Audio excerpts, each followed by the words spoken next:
Alrighty, looks like we've got everything up here. Just make a double check here. Yep, we are good to go. Alright. Well, everybody, welcome to another episode of the Evil Geniuses Bleed Blue podcast.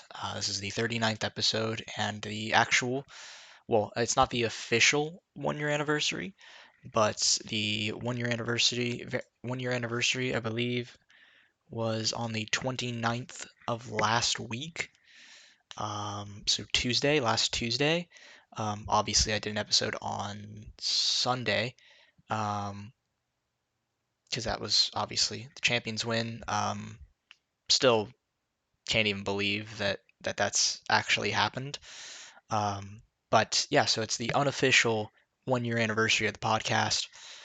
So thank you to everyone who has been, um, maybe not watching every episode, but just keeping up with it, and been supporting me through this first year. Lots has happened, obviously, not just in the past week, but just overall for the overall year. Um, I would say mostly bad, but there has been some good. Um, and so yeah, just appreciate all of you supporting the podcast. Means the world to me. Um, yeah, this episode, unfortunately, we have to take a step back from last week's, um, you know, good fun times, happy vibes, to go back to the typical pessimistic outlook on EG and what they're doing as an organization. Obviously, some big news.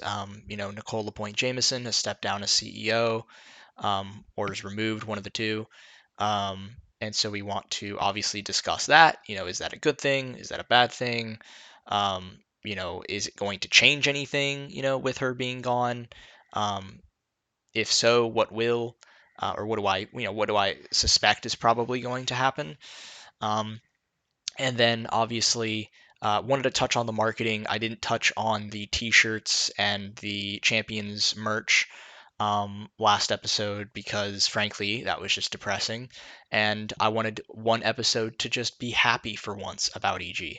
So I left that to the side, and it was a good thing that I did because at the time they had only just posted what the merch was, and they hadn't made any announcements or anything like that. But the community gave EG so much feedback and so much criticism that they basically are forcing themselves to change the merch or to update the merch.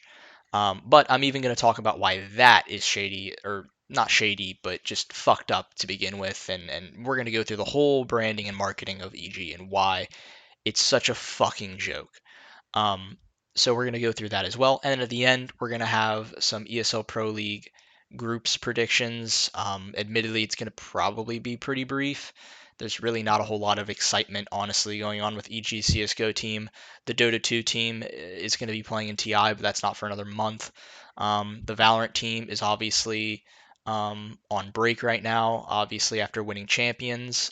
But there have been, I actually will touch on this, there have been some brief, not like hardcore evidence or anything, but there's been some dubious, and not so great things that, I don't want to say that have been getting leaked, but essentially it's a little bit of a cause for concern. And so I'll talk about that in terms of the future of Valorant. And then obviously I will probably also briefly mention, just throughout the podcast, I'll bring up all these other esports, but obviously the LCS spot, it was under question as to whether or not the LCS spot was looking to be sold, if EG was going to exit League of Legends, and we've heard a little bit that could point in the direction of either they are selling the team or they're not selling the team. So obviously going to want to touch on that as well. So hopefully you all are ready for a jam-packed episode of pure uh, pure EG trash, because that's pretty much what this org is. Let's be honest. Um, they're they're they're a shamble of what they used to be and what they used to stand for, which is basically at this point the whole point of my podcast. I really do need to change this logo to the old logo, just to just to riot a little bit more. Not that it's really going to do anything, obviously. But let's get to the first topic. Let's get to the important shit, right? So first things first. I think I want to try to use the VOD review slide for this. I don't know how well this is going to work, but let's give this a shot. If I do this and I move this to the side. Okay, I think this is pretty good. So obviously, the first big piece of news is that Evil Genius's CEO, Nicole LaPointe Jameson, is officially stepping down. She is no longer a part of Evil Geniuses. She is a part of Evil Geniuses. She owns equity in Evil Geniuses, very similar to how Carlos is like, he's gone from G2, but he still has equity in G2. It's the same thing. So this was done by DigiDay. It's not a particularly impressive article, to be completely honest. They pretty much sugarcoat everything and kind of try to light Nicole as a a great person and whatever. I don't know. They kind of allow her to play the victim card here, but basically, yeah, she's gone from the organization. At first, I was excited by this and hopeful that maybe there might be some change, that maybe EG might become better for this. But frankly, it doesn't look like that's going to be the case. The replacement for Nicole is this fella right here, Chris Diapollonio, who was, as it mentions here, previously served as Evil Genius's chief innovation officer, because that's a title, apparently, and is stepping. I don't know what that means, but he hasn't innovated much of anything. So if that's you know if that's supposed to mean something to me, then fuck, I guess we're really doomed, huh? Um, Stepping in as the interim CEO. So I guess he's going to be a temporary CEO, potentially. Um, Not sure, but if he's potentially. Could you imagine if they promote GamerDoc to be the CEO of? I'd lose my fucking mind. Like, I would lose my mind. Before joining EG in August of 2020, that's correct, guys. He joined EG in August 2020, aka he's another one of Nicole's hires. He's one of those upper management people that Nicole really likes. And I hate to say this, but if you're anyone in upper management that Nicole likes, yeah, I probably question your ability to be competent at your job and a very ethical person. So, yeah, not a good sign. He has some small experience within esports. But yeah, so like she says here, she's going to have some peripheral relationship. Obviously, not a good sign, but it's because she does have equity in EG. So, from a shareholder standpoint, she's always going to have some kind of say in what happens. Um, so, yeah. Let's see here. Yeah, talking about basically what she gets into is is the timing of her leaving. Does it have anything to do with the Danny situation? Which is a very good, fair question. Um, and she really does a great job here of being an absolute piece of trash. She really does. She really does do a great job of being an absolutely horrible person, with the answer that she gives here. So let me find it. So here it is. So yeah, on the role of Danny's controversy and Jameson's decision to step down. So she goes, "It is certainly not a factor. We, myself, or EG, have still not received any actual complaints from Danny or his family around this." Now, just look, that's bullshit. That is actual bullshit. Like, I bet Peter Dunn was reading this and just losing his fucking mind. Like, they have internally heard complaints. They absolutely have. There's no way that you have somebody in this horrible of a mental state and they haven't heard complaints from him or his family. In fact, we even saw, I've talked about this ages ago. They did the it was leaked or rumored that there was some message that was sent from, I think it might have been on a Cagel stream or something like that, where it was like Danny's sister or something, like was talking about how Danny's been mistreated and how they're looking to sue EG and like all this shit, right? Like the fact that she says this, I mean, this is literally just a flat out lie. Or she's being very specific with her wording, um, and she's referring to herself as in specifically herself, as in people have told, like, you know, a secondhand source told her, right? Like someone from the upper management told Nicole, but Danny never told Nicole, like one on one. You know what I mean? Like maybe that's the case, which is like being very specific with your wording, being very manipulative with your wording, or e.g., presumably, I don't know, maybe the heads at Peak Six or something like that. Maybe the people who are much more higher level and maybe wouldn't associate with the players, right? Same level of specificity. I don't even know if that's a word, but with this, right? Just kind of beating around the bush. We didn't receive any actual complaints from Danny or his family. Now we did see those report. We did receive those complaints from people in our management, people who told us about what was going on in the team. You know what I mean? Like it's just stupid, right? Um, so she says this bullshit. Danny even posted on Twitter himself that he did not feel mistreated and had a good experience. Now, guys, that um, this is the tweet that went very I don't want to say viral, but a lot of people were reading this and just going, "Well, this is some contrived bullshit. This is clearly." Danny doesn't tweet very often, for starters, and also this was where look, you read this and it's just like, "Hello all. There has been quite a lot of news out there, and I want to tell you that it is completely on me, and the accusations towards EG aren't true. The truth is that the pressure of being an esports pro has overwhelmed me to my breaking point, and EG supported me all the way." And then he makes the announcement that he's joining the EG's Creator Collective, and it all just reads very corporate, very forced. This does not feel like a, a tweet that he made, not on his own at least. And so that was what everyone was talking about at the time, was how contrived and how bullshit this tweet was, and how clearly he was kind of forced and coerced into making this tweet.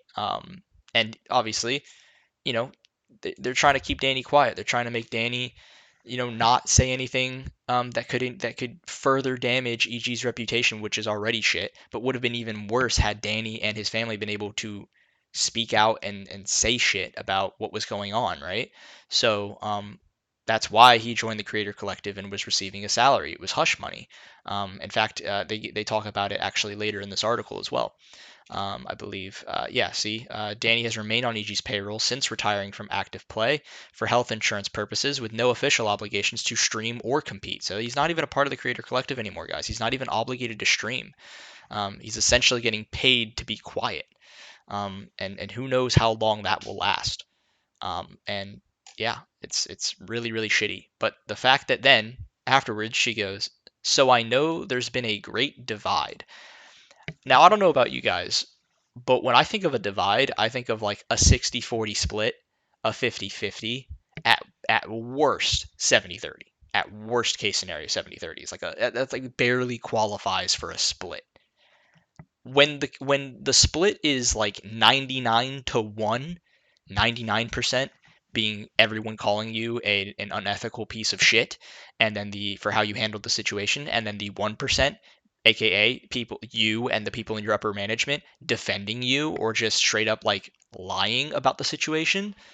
Yeah, that's not much of a divide. I think you're making it trying to make it sound like it's oh, it's a very contentious. There's a lot of people supporting me, but there's a lot of people also on the other side who are trying to bring me down, and it's been really, like, you know what I mean? Like it's not that way at all. It's like everybody's saying that you fucked up. Everyone's saying that we know everything that you, like, not everything that you've done obviously, but that you clearly played a massive role into destroying this young man's life and career. Um, and you're a piece of shit. And everyone's saying that. It's not a divide. It's very clear cut. Um, and then she goes, "I know people want an apology, but as of now," which is already like so stupid, right? Like, as of now, I have nothing to apologize for. So you mean we could find, there's more to the story. That's what you're saying. Because why would you even say as of now? Like, you would have to, like, that means you clearly knew there is something that you should be apologizing for, but it hasn't, like, due to legality or whatever, it hasn't come up yet. So I don't need to apologize yet. But like, I technically would need to apologize in the future if something came to the light of day. You know what I mean? Like, it's just such bullshit. Like, why would you ever say "but as of now"? It's so stupid. But she did. She pulled a Conor From the McGregor. bottom of my heart, I'd like to take this chance to apologize to absolutely nobody. That's what she did. That's what she did. That's literally what she did. I mean, good fucking god! Like, this woman is insane. She is just insane. It's a fucking disgrace. It's a fucking disgrace.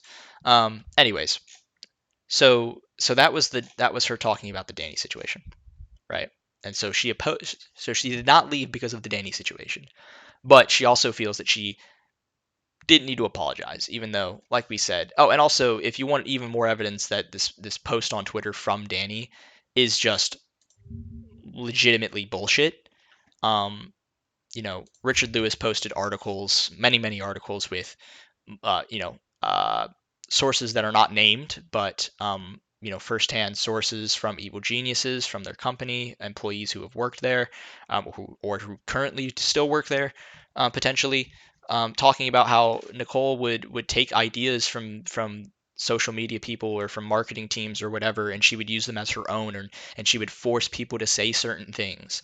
And so it's like you basically forced him to say this shit. Like, what a surprise! Like, oh, Danny even tweeted himself that he has no issues with me. Oh yeah, that's crazy that you're paying his salary and that he makes a public tweet not talking shit about you. Like, of course he's not going to talk shit about you. You're paying him. So yeah, it's pretty stupid. I'm not gonna lie, it's pretty dumb, honestly. But I do want to get to some of the other parts of this article because I kind of did skip a little bit here. Um, but yeah, so she talks about what her purpose was here at Evil Geniuses, and she says, "I came in more macro to turn around a back end business that wasn't working, and the infrastructure, the title diversification, putting the brand back on the roadmap, I think has been done."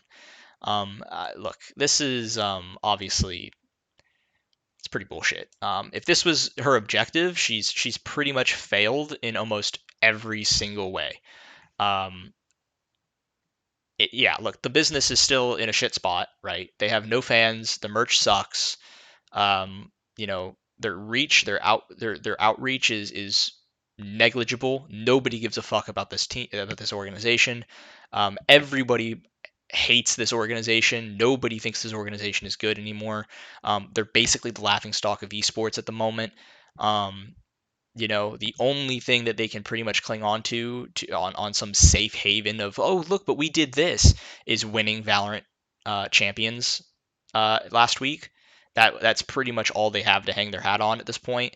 And yeah, everything that they've tried to implement has failed. And frankly, in my opinion, all the success they've found has been because they've hired the right people, which is what you're supposed to do, but then they would eventually then fire them or mistreat them, right? So you think of, like, for the CS:GO team, if you guys follow the CS:GO team a little bit more, I know a lot of my viewers do. Um, they hired Zeus back in 2020 or 2021, whenever COVID was happening. And Zeus joined the team, and he was the coach, and he did a fantastic job. He was a really great coach. It was actually seen as like one of the best roster moves that you could make, and it definitely showed. EG was a very good team during the online era, beating out Team Liquid most of the time. EG was dominant in North America at the time, and it's probably in large part to Zeus, because the team was up and down a little bit, but then Zeus joined, and immediately they started getting better and better and better, and they were the best team in North America. They won the IEM Cologne North America event or whatever online event. Um, so they were a good team, but then what happens? They kick Zeus and treat him like shit. Like, as Zeus has said multiple times, that the upper management was horrible and that they mistreated him and whatever. And it's like, why are you gonna hire these people and then try to take control away from them when they clearly are experienced and have way more knowledge about this esport than you do. The equivalent in League of Legends would be obviously Peter Dunn. Peter Dunn, who I was hoping was going to get a lot of power and control with how the roster was being formatted, and it looked like he was. They obviously won the spring split. Moving up JoJo Pyun to the main roster was Peter Dunn's idea, as well as Danny, and clearly it worked.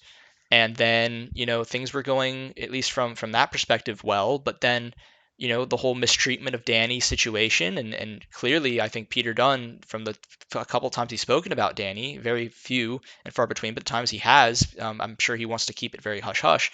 But look, he seems to really feel for the kid, and they must have had a very, very strong relationship in terms of Peter Dunn trying to help Danny out as much as he could, while he was there.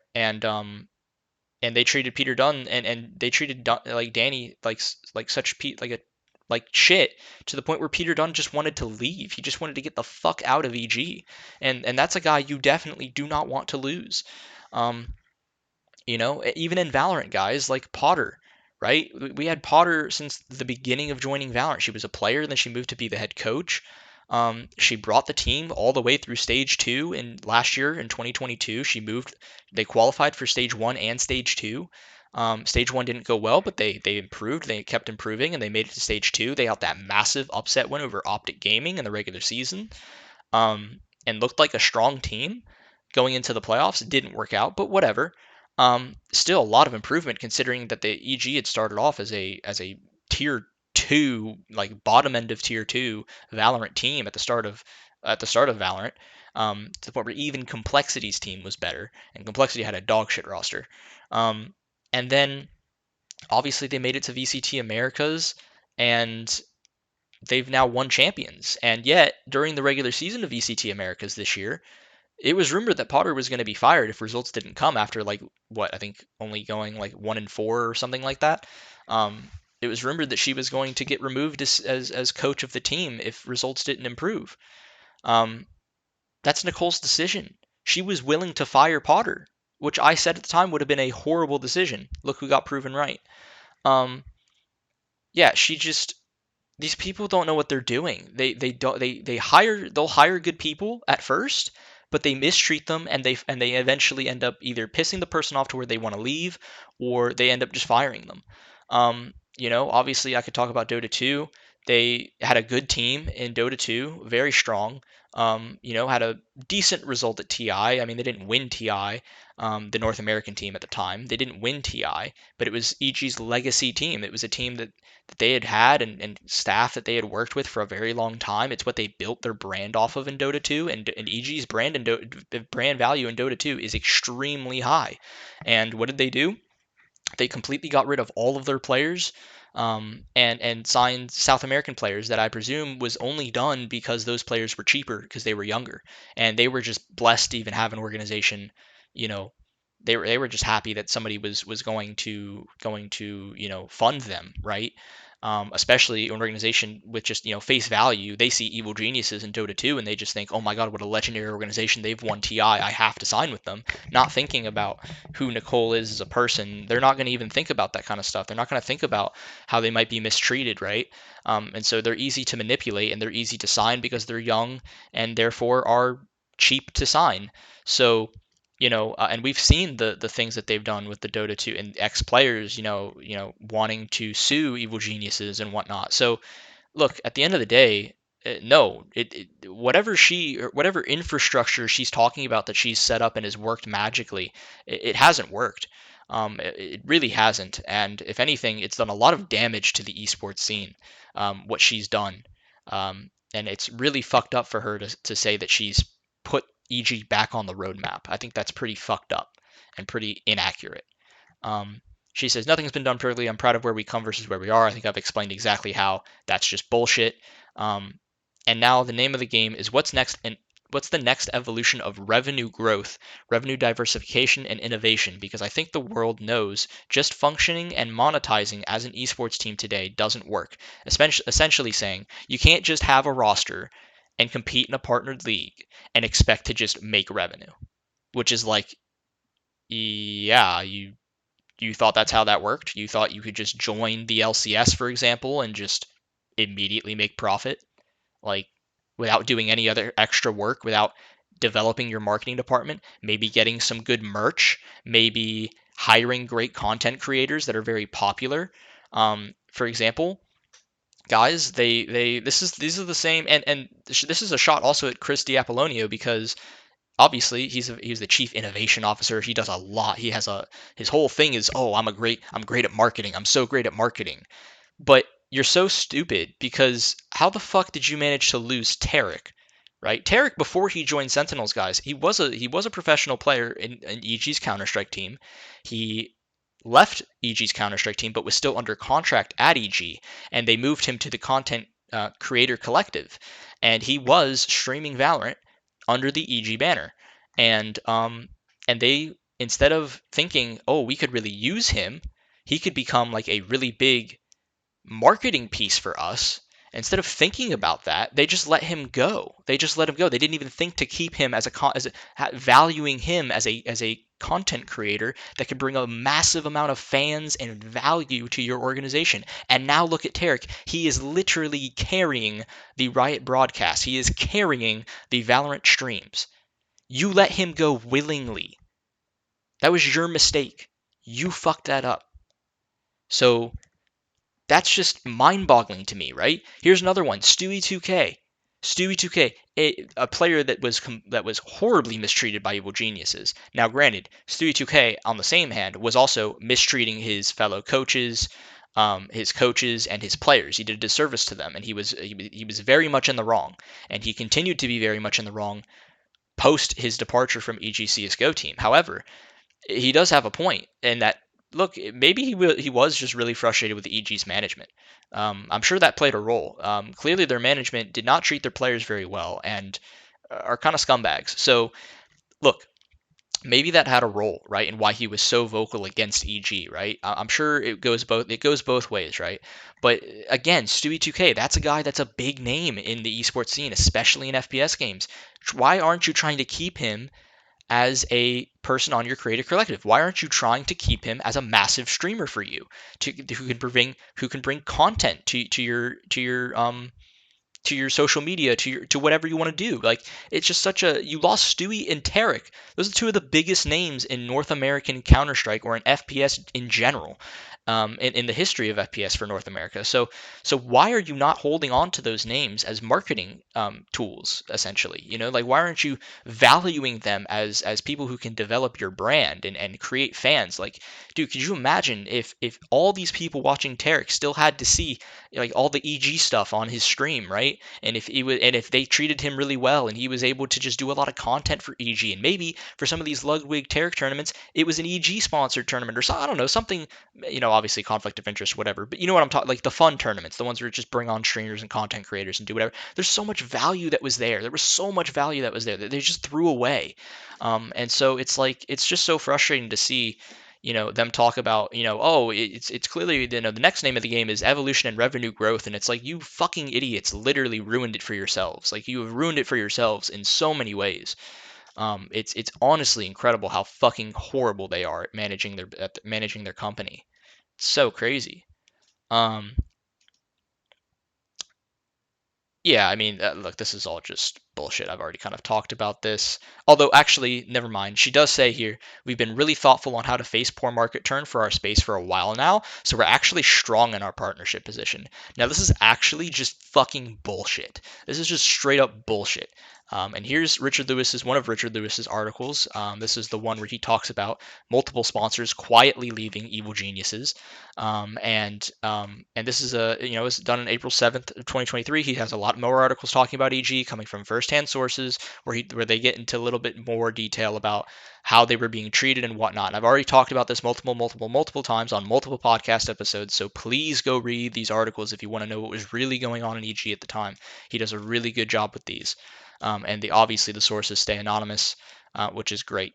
But you can see here, If you look, and this will get shown on their website. If you go to their website, you look at their partners, you can see here Thunderpick, Wolves, Hewlett Packard Enterprise, LG, Ultra Gear, Peak Six, Secret Lab, Chevron, VK Gaming, and Mastercard. Right now, granted, this is exaggerating these partnered list a little bit.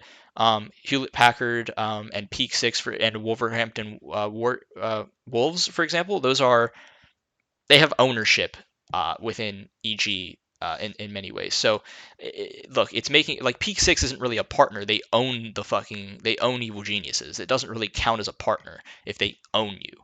That's not how that works. So just really trying to sell that they have more partners than they really do, and that it's not as bad as it actually is, right? That's what they're trying to do there. And you can see here, he talks about this. Currently, the Evil Geniuses website lists the following partners. Premier League football team, Wolverhampton Warriors, by the way, a Premier League team that's probably going to get relegated this season. Peak Six, Hewlett Packard Enterprise, LG Ultra Gear, Secret Lab, and the most recently announced Chevron, which is a very controversial signing partner. How ironic. Evil Geniuses, one of the scummiest esports organizations in the world, having a partner that's one of the shadiest companies in the world. So what a shock there. And the first two names on that list, being Wolverhampton Warriors Peak Six, and Hewlett Packard or whatever, are investors, and also and one of them is their owner in Peak Six. That leaves a total of 4 sponsors. And the drop, basically, you can see some of the big names that left EG: Bud Light, Monster Energy, Toomey, which is a traveling luggage company, Bit Casino, and Acer Predator. Man, Acer Predator, Toomey, Monster Energy, and Bud Light. Those are some massive sponsorships. Not to mention, Monster Energy, in particular, was a sponsor for Evil Geniuses for over a decade. They were there for a long time. And in 2021, they even signed an extension with EG saying, "We've loved growing with Evil Geniuses in the world of esports over the last 10 years and look forward to continuing leveling up together." And then they were delisted silently from their page, and then all that the sources were able to all they were able to find from sources was that the deal was terminated abruptly and finished on bad terms. So yeah, I mean, I think that goes to tell you right there that no, their partnership, their partner uh, position, their partnership position is actually in a really horrible place. And they also don't provide any value to their partners, which I'll get to later. So yeah, she talks about being a public figure within the esports industry. I don't really want to talk about that. Obviously, I think she's a piece of fucking scum. So don't really care. But yeah, I think that's pretty much it for this. Oh, actually, League of Legends. That's right. She does talk about if Evil Geniuses rather is looking to sell its League of Legends LCS spot, and she basically just says everything's for sale for the right price. And that's pretty much all. I mean, she says it's EG's call in the future if they want to sell the LCS spot. It means they're open to it. However, I think the dead giveaway that this probably won't happen is that everything's for sale for the right price. I would imagine EG's gonna want to get. Obviously, look. If there's one thing that we know about the LCS for sure, it's that when EG purchased their LCS slot compared to when they're now looking at potentially selling their LCS slot, the value of the LCS has gone down dramatically, and so that slot is not worth nearly as much as it used to be. So um, it's safe to say they're probably not going to find the right price, and that they'll probably end up just having to keep their LCS team unwillingly, most likely. And if that sounds like good news to you, if you're an EG LCS fan, spoiler, it's not. And this is why. You're probably going to see eventually, if this continues, Evil Geniuses look like an absolutely shambolic LCS team. And I say that because what you're going to see is, look, some of these players, right, like Jojo Pyun, are MVP candidate. You don't think Jojo Pyun, when eventually, who knows when his contract runs out? I assume it's got to be sometime soon. He's been with EG for a little while now. When he wants to get a new contract, do you really think that he's not going to ask for a lot of money now that he's just won the MVP of the summer split? I'd imagine he's going to ask for quite a bit, deservedly so. Is EG going to be willing to pay that kind of money when they're already looking at getting rid of their LCS slot, or are they going to try to get rid of Jojo Pion for the most amount of money they can, and just stay in the LCS on budget rosters as long as they can until they can sell their slot.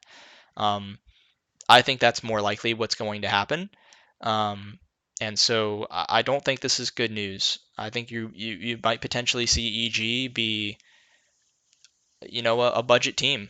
They're just going to be another budget team in the LCS. What's fucking new? Um, it just sucks.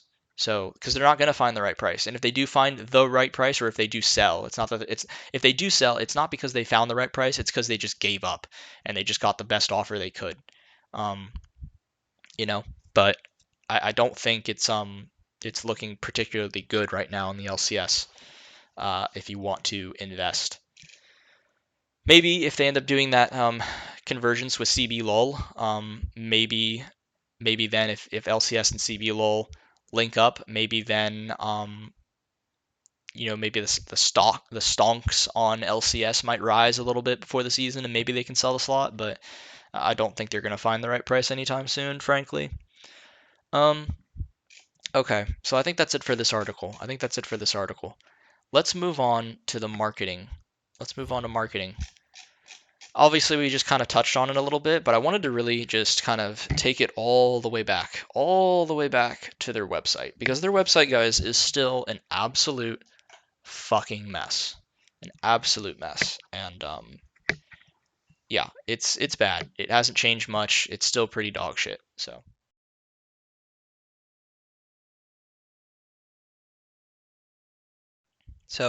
I wanted to touch on this, obviously.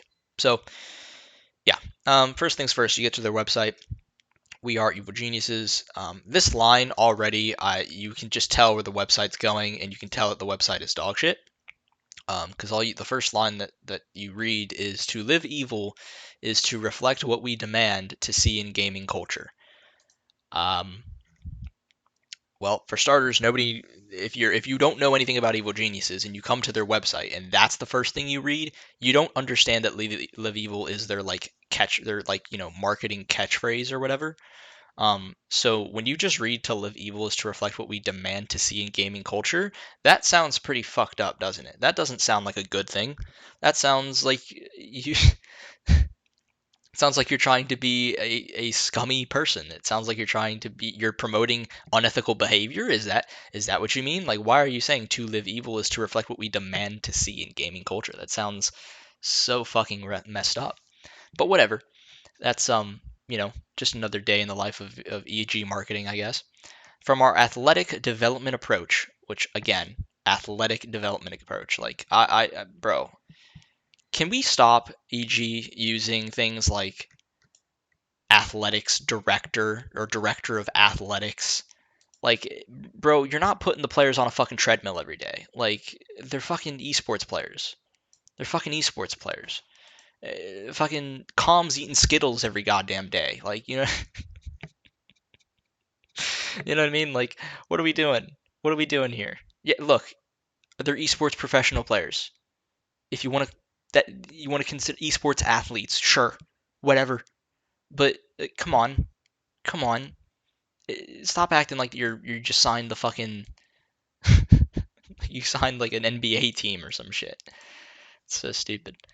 Um, Yeah, okay, whatever. So immediately, so you see obviously their Valorant win. So this means it's clearly been updated since last week, right? It's clearly been updated because you can see this picture of them lifting the Valorant Champions trophy. We are disruptors. We challenge the norm of gaming culture. Now if that isn't some corporate marketing bullshit. Oh, we're disruptors, all right. Yeah, you're disruptors of players' lives and careers, of their futures. You disrupt their lives and futures. That's what you do. Yeah, you really are disruptors. Nice job, guys. We challenge the norm. Not in a good way, of course. Because sometimes, actually, guys, not that being normal is always a good thing, but also being different just for the sake of being different isn't also a good thing. Both can be bad. It's about understanding why you do what you do. And clearly, EG does not know what the original EG, the OG EG, the EG that won TI, the EG that was, talking shit, winning championships, just dominant in esports. Like, you don't remember what they were, clearly. 1999. Founded in 1999, EG has led the way in esports for over 2 decades. What started with Quake led to Evil Geniuses competing at the highest levels in nearly every major esports title, including, and by the way, they say this, yeah, EG's competed at the highest levels of major esports titles, sure, but all at different times in history. It never around the same time. In fact, the only times where EG was competing at the highest level in multiple esports at the same time was probably around the time of Alex Garfield, probably. Um, but yeah, Counter Strike, StarCraft, League of Legends, Valorant, Dota 2, Call of Duty, Rocket League, World of Warcraft, Overwatch, and Halo. And then for some reason they've decided to put Street Fighter, Super Smash Bros. Melee, and multiple fighting games when they could have just said multiple fighting games from the start, or maybe they could have just named Street Fighter and then said and multiple fighting games. I don't really know why they mentioned Street Fighter, Super Smash Bros. Melee, and then and multiple fighting games, because those are also fighting games. So that doesn't make any sense to me. But whatever, whatever. Um, Again, clearly updated for Valorant, right? 2000 to 2019. In 20 years, EG sits atop the esports industry with over 180 championships won over this time. Yeah, mostly accomplished before Nicole got here. So before Nicole got there in 2019 or whatever. When did she officially get hired? Nicole.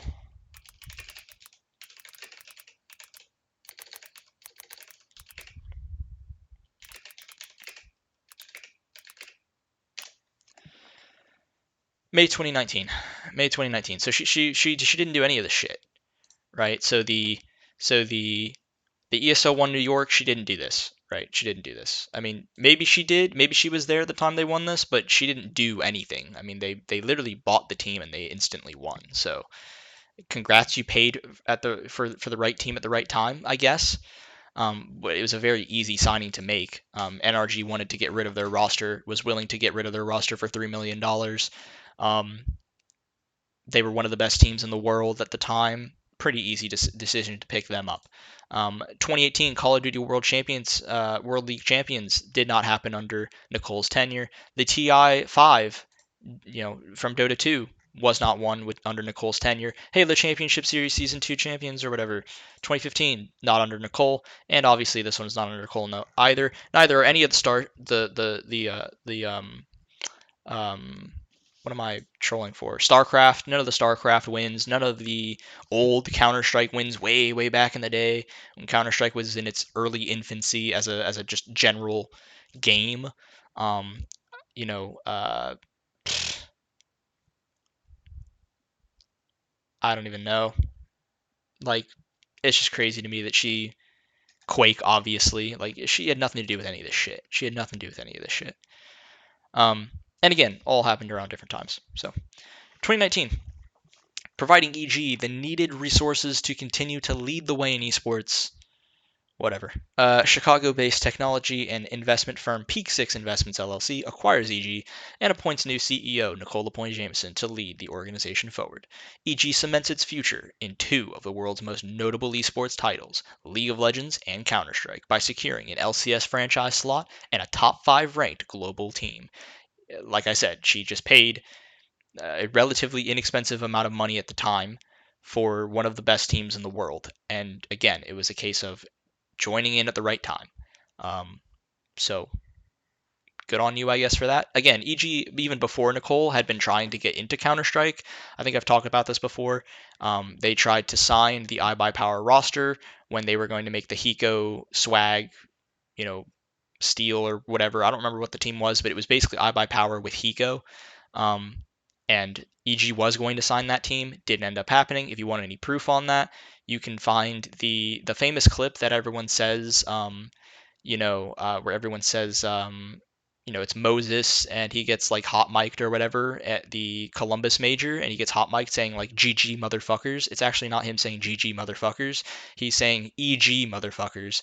And if you want proof of, that that's actually what he says, Richard Lewis talked about it on one of his videos, talking about going through all the majors and what was going on at all the majors. He talks about it there. So EG's been trying to get into Counter-Strike for a long, long time, and they finally did it in 2019. They finally found the right opportunity, and it happened to be this team. 2021, EG demands the change we want to see in gaming. So we signed our first mixed-gender Valorant roster with Counter-Strike professional player and caster Christine Potter-Chi as the captain. Yeah, at the time, not a very good roster, really, really dog shit team. But it was mixed, I guess. It didn't really impact the esports landscape at all. I don't know why they're making it sound like it did. It definitely didn't. They were a bottom tier 2 team in Valorant at the start. And very surprisingly, they became less and less mixed as they became better. And they actually just started signing better players, and then Potter ended up going from player to coach, and she did a fantastic transition doing that. And yeah, she became the best coach in Valorant, I would say, at the moment. So there you go. 2022, and only our third year in the LCS. EG has won our first League of Legends championship in spring of 2022. Went on to represent NA in global competition for MSI and the World Championships in North America. But both true. EG launches the Blueprint Initiative to rebuild the foundation of North American Counter-Strike, backed by our unique player development philosophy. How has that unique player development philosophy worked out for you? You got rid of your secondary team because they weren't competing in any events. You moved up, and well, first off, you you got rid of your main roster.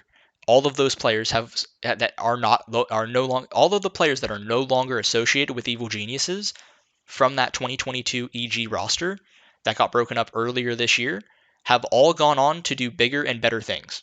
Literally all of them. Wiz is on Forsaken, a team that I would argue is much better off right now than EG. I think they're doing better in NA regionally. I think they're a better team overall. I'm actually depressed that they're not in ECL and whatnot, which I won't talk about this episode. But Wiz has looked really, really good. He's looked way better after leaving EG. Vorborg is on Preezy. He's the coach for them. They have had a lot of really good wins, and they've just been doing a really, really good job, and have looked like a good tier 2 team with a lot of Danish talent. Refresh is with him as well. Rush, I don't really know what he's doing at the moment, but I think he said that he was open to opportunities in the future, depending on, I'm not sure what it's going to be about, but we'll see. And Stanislaus also on that Forsaken team. Trying to think. Who else? Nealon joined Gamer Legion. Gamer Legion looks like a decent team as well. They've actually been surprisingly good. I think a lot of people thought they were just going to fall off completely, and they haven't. They've been hanging on, so they're doing a pretty decent job, I would say.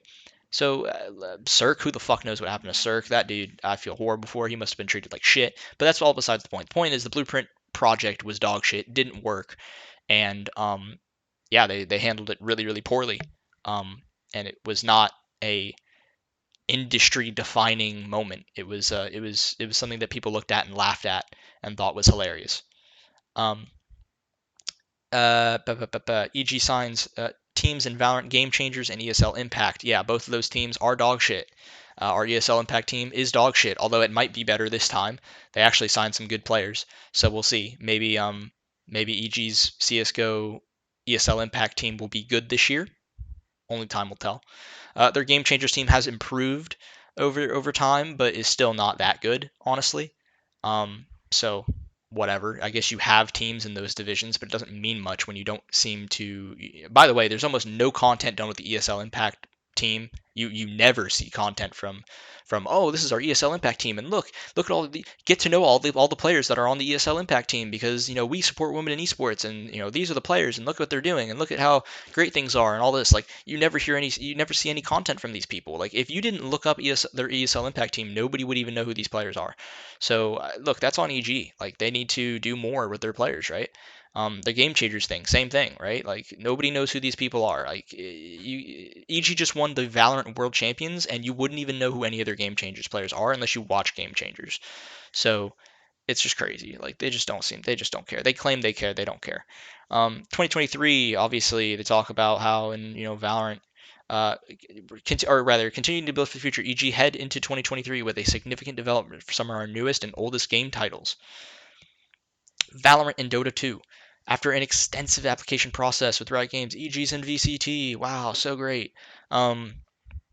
With the continued emergence of South American Dota 2, EG has constructed a super team of young local talent to carry the legacy of Evil Genius's Dota 2 into the future as they plot to bring us home another Aegis. I will say, EG seems to have a knack for winning events in North America.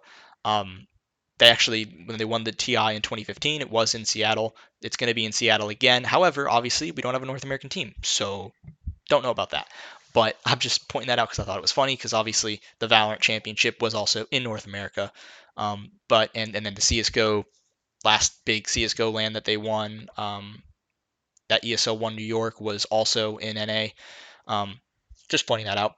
But obviously with the Dota 2 team, yes, they did sign a quote unquote young super team, right? But they clearly obviously did this because the Dota 2 players were probably asking for a decent amount of money. These are Dota 2 players who built their brand with EG. EG's brand was built off of those players, I should say, actually. And the fact that some of those guys were there when they won, I think well, actually I don't know if any of those guys were there when they won TI in 2015, but they certainly have been like Arteezy, for example, massive name in Dota 2, a legend, might be one of the best players, if not the best player, to not win a TI. So they got rid of those guys. After they were a good Dota 2 team. Like they really were. They were a legendary Dota 2 team, and they got rid of them, and moved to these South American guys. Like I said, probably just to fucking because they were cheap. Because they were cheap, and those guys are gonna sign the contract anyway, right? Um, so yeah, not a decision that many people were happy about, but they did it anyway. So anyways, just thought that was funny. That's still there. You can go to these and you can see here like the League of Legends team and the Valorant team and CS:GO and all these. And look, some of these links to the view roster work and some of them just don't. Like I don't think the League of Legends one works. I've been clicking this one, it does nothing. The Valorant one, you click on it and it just loads for eternity. It just doesn't work. Don't know why. Oh, I just went to the store on accident, which we'll get to in a second. But um, but yeah, very strange. This is a weird slide. I don't really understand. Obviously, they got this from Sprinkler, Profiles Plus USA, YouGov, and they did this back in April of this year. Look, I don't know how accurate this is. This can't be that accurate though, surely. Like, I don't know how you get this information from people. Um, I don't get that at all. Um, and this number, like for example, this number's got to be inflated off of like previous people who were fans of way back in the day. Surely has to be included in this number. I just can't, like I don't believe 14 million plus people. Well, it says 14 million plus followers, so that's probably them just straight up just adding up followers, like with anyone who's ever been associated with EG or some shit. You know what I mean? It's probably something outrageous like that. Um, uh, I don't even know, like, how do you get these numbers? Like, how do you get Plus, if this is a legit number, 64% are ages 18 to 34-year-olds. Like, surely that's not good. Like, don't you want most of your fans to be like the Zoomers, you know? Don't you want most of your fans to be the middle school, high school Zoomers who just love content and will just absorb your content and just be diehard fans? Like if 64% of your fan base is over 18, it's kind of fucking crazy. That's kind of shit, honestly. Um, Not a good statistic. This does not do good things for them. I don't know why they're highlighting this as a good thing if this is even a legit number. And again, like, how are they getting this shit? Like, this just does not seem realistic at all. I've already talked about the partners and why that's a scam. Their merch store, obviously, let's get into that now. So obviously, the merch has been shambolic. has been absolutely awful. Let me go to Evil Geniuses so I can go to their page and we can look at their dog shit merch statement that they made apologizing um, about their merch and how fucking awful it was. Oh, that's another thing too, by the way. In their creative collective, they put Josh Secchi is still on the website, but he's actually no longer a part of their creator collective. So if I go here, go to the creator collective, it still has Josh Secchi's picture and whatnot. By the way, who the fuck are some like To Kill Sage and Sonic Fox are competitors? They shouldn't be here. But yeah, Josh Secchi is no longer with them. Just wanted to point that out. Definitely need to fix that on their website. They also don't really mention too much sometimes about some of the VCT winning champions and whatnot. They don't really. Some of it's missing on here, and it's like, bro, like, whatever. But yeah, their merch store. Look, guys, it's bad. It's really, really bad. Oh yeah, I was gonna look for that statement. Let's look for that statement. Where's the statement? Surely it's here somewhere. Did I miss it? I think I missed it. I'm pretty sure didn't it come from their main EG's main account on Twitter? Oh, here we go. This was literally it. They didn't even do like an official statement. It's just EG marketing. Like, it's fucking brilliant. Yeah, that's right, because I called Casey out on this. For those who don't know who Casey is, just to fill you guys in real quick, Casey she might have me blocked, honestly. I did at her on something, so there's potential there. Nope, not blocked. She is the director of global brand marketing, and I'm about to show you why she is an absolute incompetent piece of trash, and why she needs to be fired immediately. Because yeah, she's dumb. She's really dumb. First off, don't know why she's not making this tweet. If she is the director of global brand marketing, how the fuck are you not posting this tweet? She One of her claims to fame, or should I say infamy, is she basically, I think, uh, um, Captain Flowers or somebody during EG's playoff run at the LCS, basically made like some statement, or he made like a remark saying like, wow, EG getting blasted out of the server as fast as Nicole's deleting her Twitter account, because at the time she had just deleted her Twitter. It was just seen that she had deleted her Twitter account. Um, and Casey made some fucking tweet that was like, we need to do better and blah, blah, blah, blah, blah, and all this other bullshit, right? It was just absolute BS. I think it's gotta be in here somewhere. It's gotta be in here somewhere. Shoot, I'm probably gonna have to deal with all these tweets about the Valorant team. I don't know if I'm gonna be able to get to it. I'm not sure if I'm gonna be able to find it.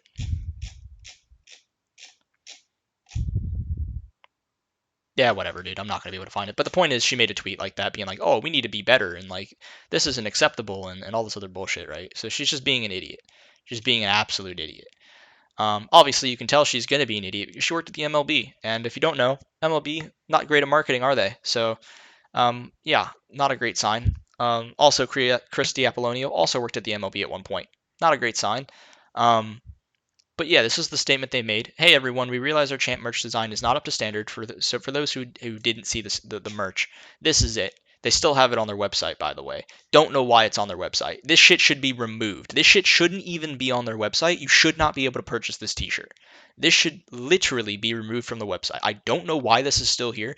I don't know why they still have it. Oh, wait, actually, I do know why. Because they've rebranded it. Now it's not the 2023 Valiant Championship t-shirt. It's the meme t-shirt. So now it's because they got flamed so fucking hard.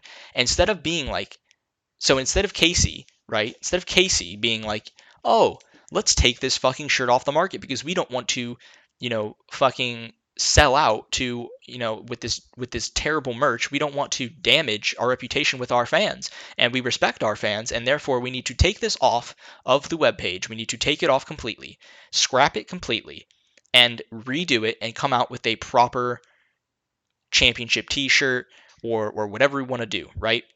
No, instead they go, let's just rebrand it to a meme t-shirt, and so maybe people will think, ah ha ha, look, that t-shirt's really bad, I'll buy it. Like, as if this works or is even fair to your customers in any way. Like, it's just so fucked. Like, this shit should be taken off of the webpage. There's no reason for this to be on their website still. It's outrageous. And I've still called them out on this before. They did this with the they did this with if I go here, go to clothing, we go to tops. I did it with these, with the EG Valorant Potter Supremacy T-shirt, the 10th Fan T-shirt, the Don't Care T-shirt, like even this one. Although actually I did it mostly with these because these came out during the Tokyo run, and they should be removed. Like this is atrocious. Like you cannot tell me that somebody has to pay $35 for this. And also, it's a disgrace to Potter, who's literally one of the most, if not the most legendary female in the history of esports competition. And this is the merch you came up with for her? Really? This is fucking pathetic. This should be taken off the fucking webpage. There's no way somebody should be paying $35 for this trash.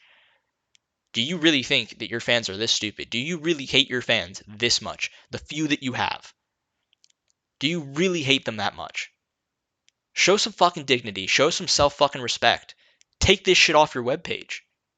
Take it off your webpage. It shouldn't be on the store anymore. Fucking disgrace, man. Some people have liked the championship jerseys. Look, they're okay. They're whatever. I don't think EG has had very good jerseys, frankly, for the past couple of years. Um, look, I think the one that they did this year was okay, but I just bought an old school 2015 EG jersey, and frankly, I think that jersey is way cooler than any of the jerseys I've owned for EG. So, and I'll probably never buy another EG jersey again unless they do a really good job with it, which the past does not look promising for the future. Yeah, they rebranded these both, but you can pay $50 for this. $50, guys. 50 fucking dollars. Do you look? This is the front, guys. This is the front. Holy shit! I thought this was the front, but no, this is the back. This is the front. It's just the fucking logo in tiny ass fucking size, just in the middle. What is this? This shit should be removed. This shit is like illegal. It feels illegal to have this on your fucking page, dude. This is outrageous. It's so fucking stupid. It's so bad. And it probably isn't even good material. Most of EG's merch is not good material, so I think the best t-shirt I ever got from EG, honest to God, and like the new EG is honestly let me see if I can find it. Let's see if it's even on their store. I don't even know that it is anymore. I think it was a limited edition at the time. I don't think they even have it. Fuck, I keep doing that. It would have to be under t-shirts. It doesn't say anything here for LCS, so I don't think it's even a thing anymore. I don't think it's even a I think it was a limited edition or something. Also, their JoJo Pion MVP shirt is okay, but like it's not that good. Like why is everything in blue and green? Like it's so shit. It's like they tried to be artistic with it, but it just fucking looks like shit. It looks like everything's in two colors. It's fucking awful. Like Jesus Christ. What a disgrace. Can't believe you would treat your players like this with dog shit merch like this. Like, bro, you could come up with a badass Dogamo shirt. Like, you could have a meme shirt with like Boostio talking shit about China or something. You know what I mean? Like, you could do like a whole like obviously you'd have to get the players to like have the players get some input on this shit. Like, have them have some input on this shit and come up with some merch. Like, you know what I mean? Like work with the players, work with the marketing team, come up with something cool, you know what I mean, that both people are really happy about and put that out as merch. You know what I mean? Like why is this so difficult? Why is this so fucking challenging for this dog shit organization to do? Like it's so stupid. They have so many opportunities and they just don't know what they're doing. But yeah, they said they rushed it. They said they fucked up, and they said they're going to do better, and they're going to work on in collaboration with other people and community designers, and they're going to do something cool. Who the fuck knows? Who the fuck knows? Who the fuck knows? It's so bad. It's so bad. Like, I just don't. This shit is a joke, bro. This shit is an absolute joke. I I don't understand this organization. Well, I do understand this organization, but I despise it. I absolutely despise the upper management. People like Casey.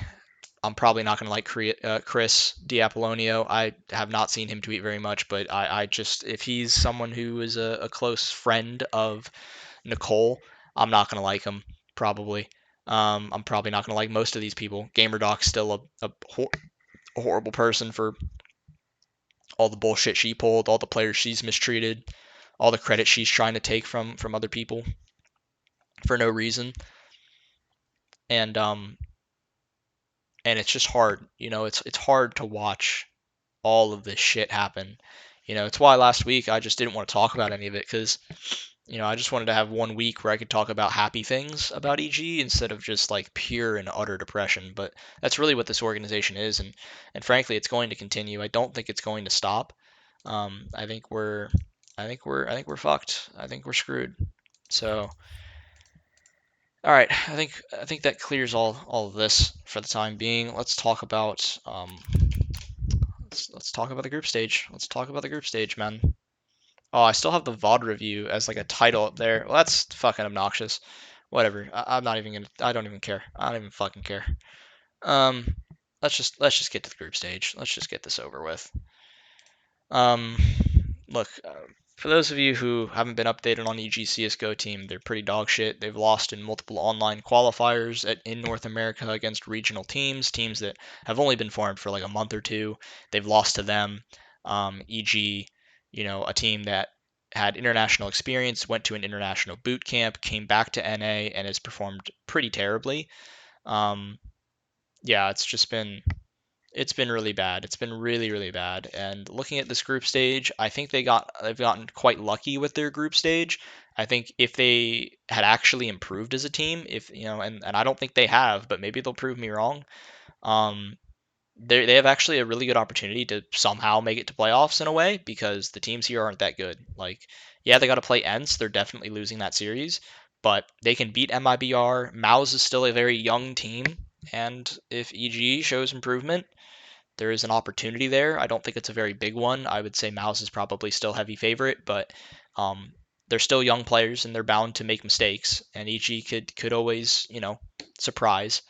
Monty probably not going to beat, but it is a tier two a team nonetheless. So there's opportunity there. Big, not looking too great at the moment. So there's an opportunity there. Rooster they should beat. They should be better than Rooster. If they lose to Rooster, I will lose all hope. I will lose all hope with this team. And then Heroic obviously they'll lose to. But so look, if I had to rank EG off of where they should place in this group stage, I don't know. I guess I'd say like either second to last or third to last. Like I think they're better than Rooster, but in terms of are they better than MIBR? They did beat MIBR in their boot camp when they boot camped, but I don't know honestly what MIBR has been up to. Have they been playing many matches?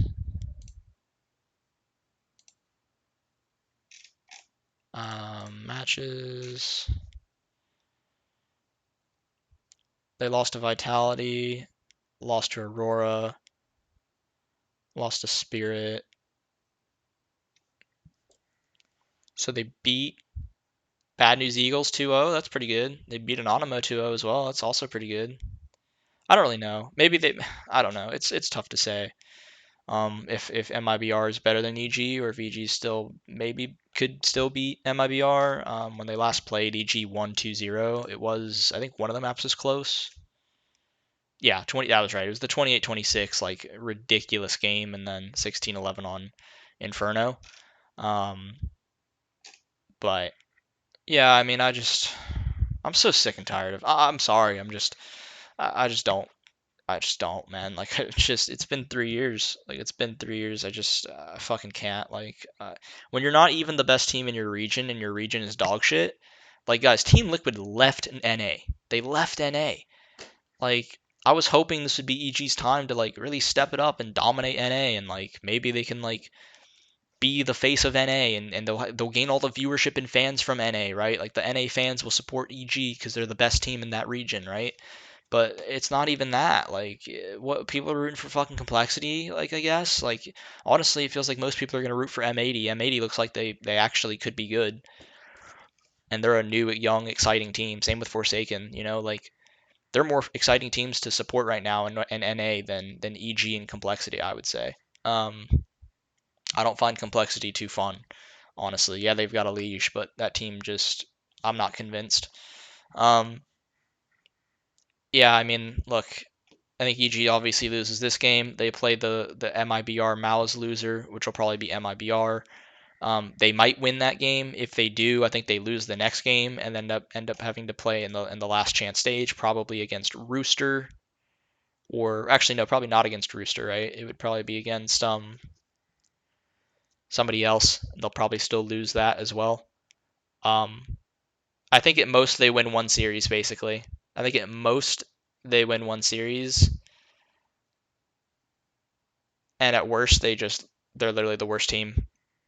I think worst case scenario, which I think is genuinely possible, they could lose to Rooster. Like they genuinely could lose to Rooster. Like I've seen this EG team play. I've watched them basically nearly lose to dog shit tier 2 NA teams like just random rosters. Like this team can lose. Like this team can lose to Rooster. They genuinely can. I just don't fucking care. I just don't fucking care. Like we've been dog shit at every EPL we've played in. I don't expect this one to be any different.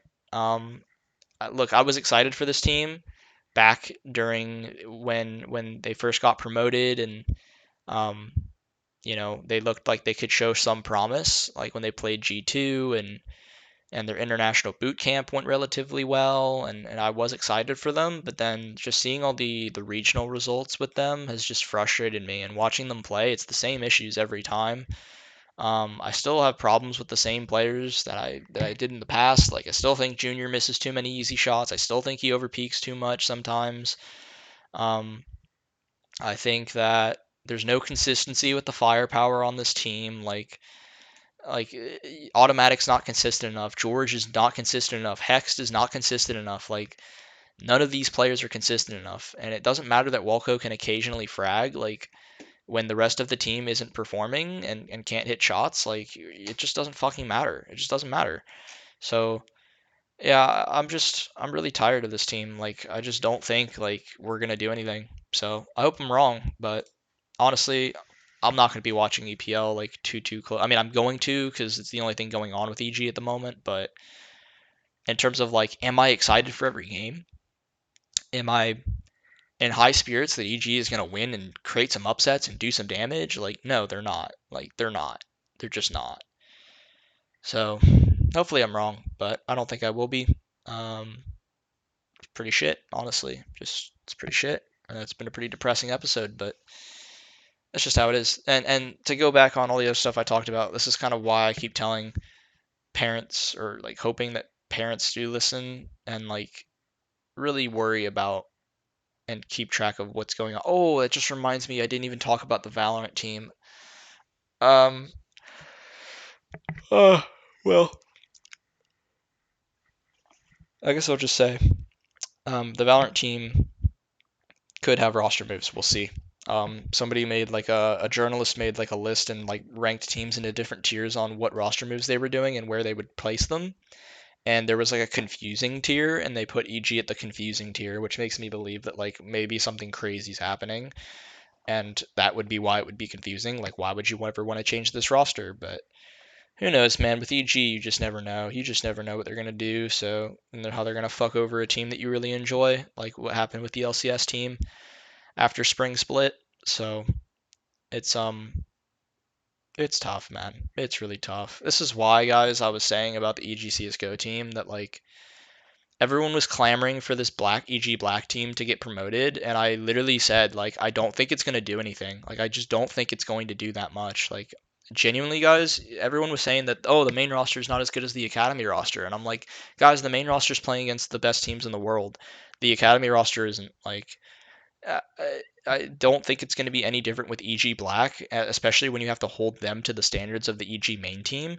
And frankly, I thought the EG's main team actually had a decent amount of firepower and like could actually be good. Um, but with this roster, I just don't really have any hope anymore.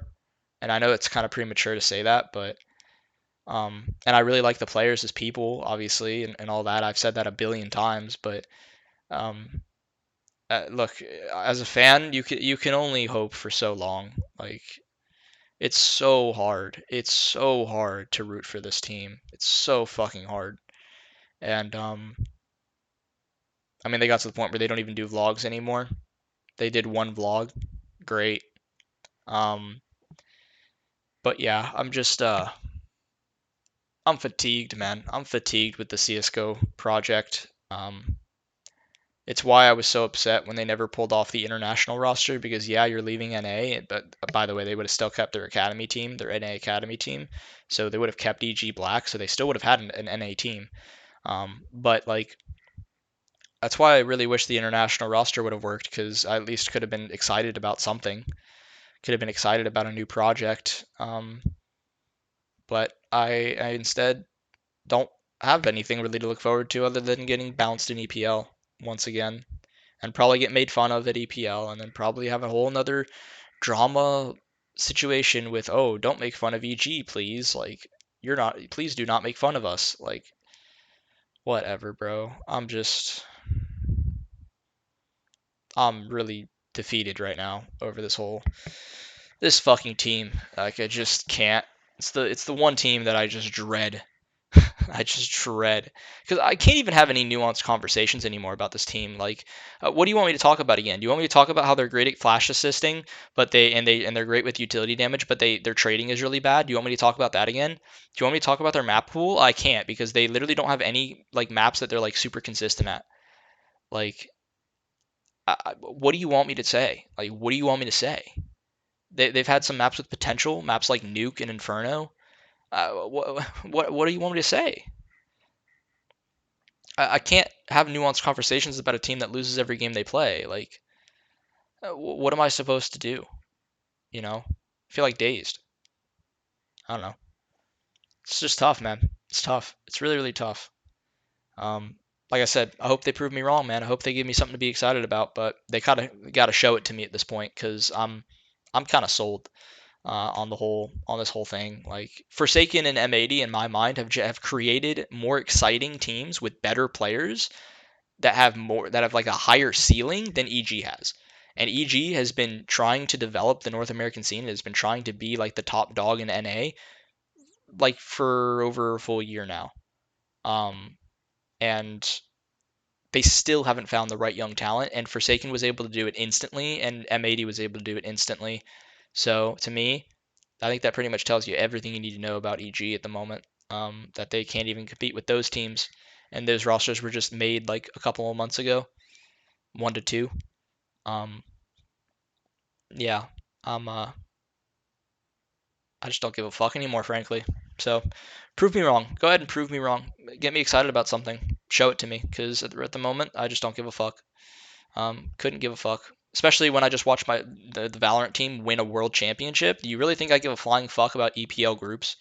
The laziest event of the year, the event that nobody gives a flying fuck about. EPL is so shit now, guys. Like EPL is so bad now. Like it's such a fucking joke. Like you guys do realize that like EPL used to be a super serious competition, right? Like it used to legit be like with a crowd and everything. It used to be like a fucking real event and it was very important to win. It was a big event to win. Now it means nothing. It means absolutely fucking nothing. It is an absolute joke. There are no fans there because they do everything in-house at fucking Malta in some random place where they can't even get a crowd if they wanted one because there's not enough people in the fucking area of Malta. And then they run it like a CS Summit, but it's not CS Summit, so it's not good. You know what I mean? Like it's so bullshit. It's such a shit fucking tournament. And it takes for fucking ever. It does not end. It literally lasts so fucking long. And it sucks that it does. Because if it didn't last so fucking long, maybe we could have other events that would be really, really interesting to have. But instead we have to deal with ESL fucking Pro League for like 2 months.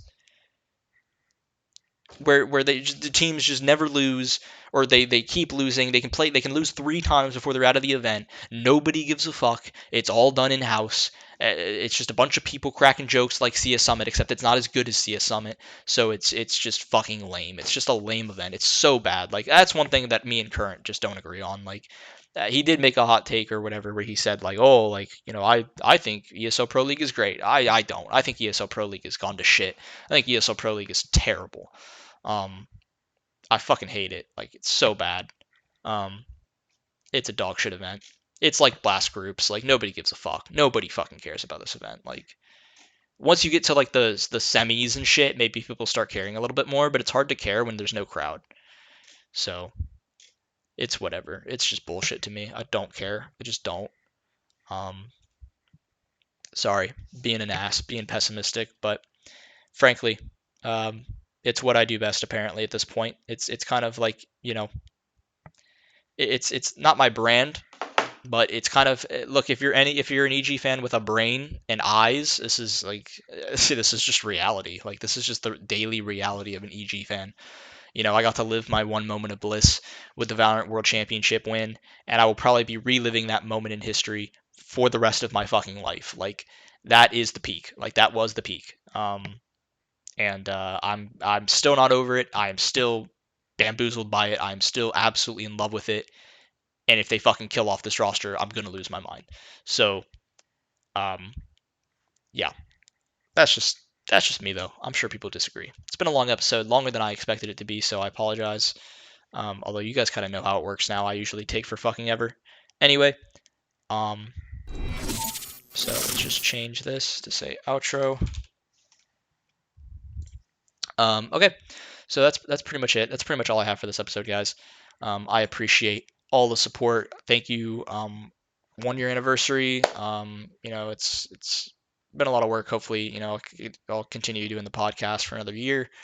Um, it's never been to me about like getting viewers or getting likes or whatever, or even like, oh, I want it to get big so I can make money. Like for me, it's just something to kind of vent out my either my frustrations or my happiness about the team and how it's doing, and talk about uh, how I'm feeling and maybe my opinions on what's going on. Not that my opinions mean anything to anybody, but if you're a fellow fan of well, I wouldn't say of the organization, but of the teams, and you want to either talk, you want to hear what another fan thinks about it, or you maybe don't really keep up with like the how the esports scene works and like the inner workings of EG and like their employment and like how they treat people and all that other shit, like the actual like business side of the of EG, and you want to know those things, or get somebody's take on what's going on there. I keep up to date pretty much with that stuff. I've been following esports for 7 years,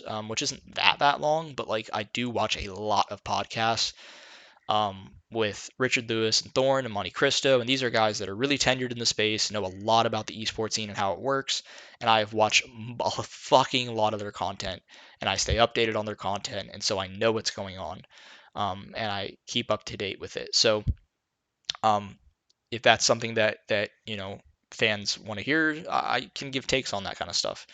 Um, on from my perspective, right? But like, yeah, it was mostly, I'm not gonna lie, it was mostly done for me so that I can do something fun, or at least rant, and just vent, my thoughts on the team every week to just kind of think about something other than like your your my 8 to 5 job, the other things I got to do in my life, like it's just a nice way to kind of talk about stuff and talk about something you're passionate about, and so I'll continue to make episodes, obviously, regardless of viewership, regardless of likes or anything like that. Regardless as if I get an interview with a coach or whatever, I'm gonna keep making these because I want EG to be what they used to be. I want EG to be what they were, and what they could still be if they just moved in the right direction, but they just seem to refuse to do so. Who knows? Maybe Chris will surprise me, but I don't think he will. Um, but yeah, thank you all for supporting. Um, Thank you all for listening. It's been a pretty packed episode, so hope you all enjoy that, and I'll see you guys next week.